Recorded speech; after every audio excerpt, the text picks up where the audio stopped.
ಯೆಹೋವನೇ, ನಾನು ನಿನ್ನ ನೇಮಗಳನ್ನು ಎಂದಿಗೂ ಮರೆಯುವುದಿಲ್ಲ, ಅವುಗಳಿಂದಲೇ ನನ್ನನ್ನು ಬದುಕಿಸಿದ್ದಿ. ಶುಕ್ರವಾರ 1 ಮೇ 2026 ಇಸ್ವಿ. ಈ ದಿನದ ವಾಕ್ಯ ಧ್ಯಾನಕ್ಕಾಗಿ ನಾನು ಆರಿಸಿಕೊಂಡಂಥ ವೇದ ಭಾಗವು ಧರ್ಮೋಪದೇಶ ಕಾಂಡ 28ನೇ ಅಧ್ಯಾಯದ 8ನೇ ವಚನ.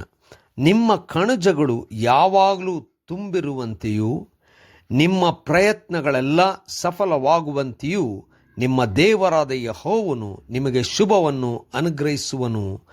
ಆತನು ನಿಮಗೆ ಕೊಡುವ ದೇಶದಲ್ಲಿ ನಿಮಗೆ ಶುಭವನ್ನೇ ಉಂಟು ಮಾಡುವನು ಎಂಬುವಂಥದ್ದೇ. ಕರ್ತನಲ್ಲಿ ಪ್ರೀತಿಯುಳ್ಳ ದೇವ ಜನರೇ, ಶುಭೋದಯ.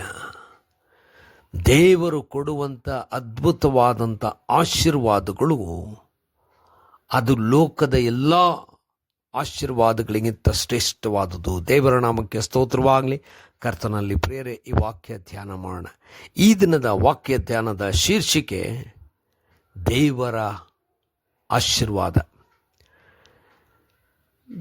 ಮೋಶೆಯು ದೇವರ ಮಾತನ್ನು ತನ್ನ ಜನರಿಗೆ ತಿಳಿಸುವಾಗ ದೇವರು ತನ್ನ ಜನರನ್ನು ಆಶೀರ್ವದಿಸುವಂಥದ್ದನ್ನು ಹೇಳುತ್ತಾ ಇದ್ದಾನೆ. ಅಂದರೆ ಯಾರು ದೇವರಲ್ಲಿ ಭರವಸೆ ಇಟ್ಟು ದೇವರಿಗೆ ಭಯಭಕ್ತಿಯುಳ್ಳವರಾಗುತ್ತಾರೋ ಅಂಥವರಿಗೆ ದೇವರ ವಿಶೇಷ ಆಶೀರ್ವಾದ ದೊರಕುವುದೆಂಬುದಾಗಿ ಹೇಳಿದನು. ದೇವರು ತನ್ನ ಜನರು ಅಂದರೆ ತನ್ನನ್ನು ನಂಬಿದಂಥ, ತನ್ನನ್ನು ಮೆಚ್ಚಿಸುವಂಥ ಅಥವಾ ತನಗೆ ವಿಧೇಯರಾಗಿರುವಂಥವರಿಗೆ ಅದ್ಭುತವಾದಂಥ ಆಶೀರ್ವಾದಗಳನ್ನು ನೀಡ್ತಾ ಇದ್ದಾನೆ. ಅದರಲ್ಲೂ ಈ ವಾಕ್ಯದಲ್ಲಿ ಅವರ ಕಣಜಗಳು ಎಂದಿಗೂ ಖಾಲಿಯಾಗದ ಹಾಗೆ, ನಿಂತು ಹೋಗದ ಹಾಗೆ, ಯಾವಾಗಲೂ ಸಮೃದ್ಧಿಯಲ್ಲಿರುವ ಹಾಗೆ ಆಶೀರ್ವದಿಸುವಂಥದ್ದು. ಮತ್ತು ಎರಡನೆಯ ಆಶೀರ್ವಾದ, ಅವ್ರು ಕೈ ಹಾಕಿದ ಕೆಲಸಗಳಲ್ಲಿ ಸಾಫಲ್ಯತೆ.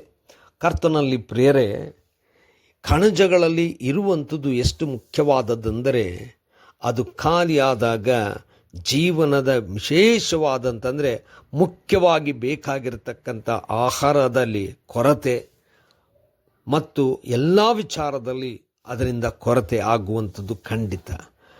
ಅದಕ್ಕೆ ಮೋಶೆಯು ಆಶೀರ್ವಾದದಲ್ಲಿ ದೇವ ಜನರಿಗೆ ಎಲ್ಲ ಸಮಯದಲ್ಲಿ ಸಮಾಧಾನ, ಸಂತೋಷ ಇರಬೇಕೆಂಬುದಾಗಿ ಆಶಿಸಿದನು, ಪ್ರಾರ್ಥಿಸಿದನು, ಅದರಂತೆ ಮಾಡಿದನು. ಇಲ್ಲಿ ತಮ್ಮ ಕಣಜಗಳಲ್ಲಿ ಇಟ್ಟಿರುವಂಥದ್ದು ವೃದ್ಧಿ ಆಗೋದು ಮಾತ್ರ ಅಲ್ಲ, ತಾವು ಕೈ ಹಾಕುವಂಥ ಎಲ್ಲ ಕೆಲಸಗಳಲ್ಲಿ ಸಾಫಲ್ಯತೆ. ಕರ್ತನಲ್ಲಿ ಪ್ರಿಯರೇ, ನಮ್ಮೆಲ್ಲರಿಗೂ ಸಹಾಯದ ಅಗತ್ಯ ಇದೆ. ಯಾವುದಾದ್ರೂ ಕ್ಷೇತ್ರದಲ್ಲಿ, ಯಾವುದಾದ್ರೂ ಸಮಯದಲ್ಲಿ, ಯಾವುದಾದ್ರೂ ವಿಚಾರದಲ್ಲಿ, ಯಾವುದಾದ್ರೂ ಸಭೆಯಲ್ಲಿ ಇಂಥ ಬಲಹೀನತೆಯಲ್ಲಿರುವಂಥ ಅನೇಕರು ದೇವರನ್ನು ಆತುಕೊಳ್ಳುವಾಗ ದೇವರು ಅದ್ಭುತಗಳನ್ನು ಮಾಡುತ್ತಾನೆ. ದೇವರನ್ನು ನಂಬುತ್ತಾ ನಮ್ಮವರನ್ನು ಮತ್ತು ನಮ್ಮನ್ನು, ನಮ್ಮ ಎಲ್ಲ ಕಾರ್ಯವನ್ನು ದೇವರ ಕೈಗೆ ಒಪ್ಪಿಸಿಕೊಳ್ಳೋಣ. ಕರ್ತನೇ ದಯಮಯ ಸ್ವಾಮಿ, ನಿನ್ನೆಲ್ಲ ಕೃಪಾಶೀರ್ವಾದಕ್ಕೂ ಮಣಿದು ಆಶೀರ್ವಾದ ಪಡ್ಕೊಂಡಿದ್ದೇವೆ. ಯೇಸುವಿನ ನಾಮದಲ್ಲಿ ಪ್ರಾರ್ಥನೆ ಬೇಡಿದ್ದೇವೆ ತಂದೆಯೇ, ಆಮೆನ್.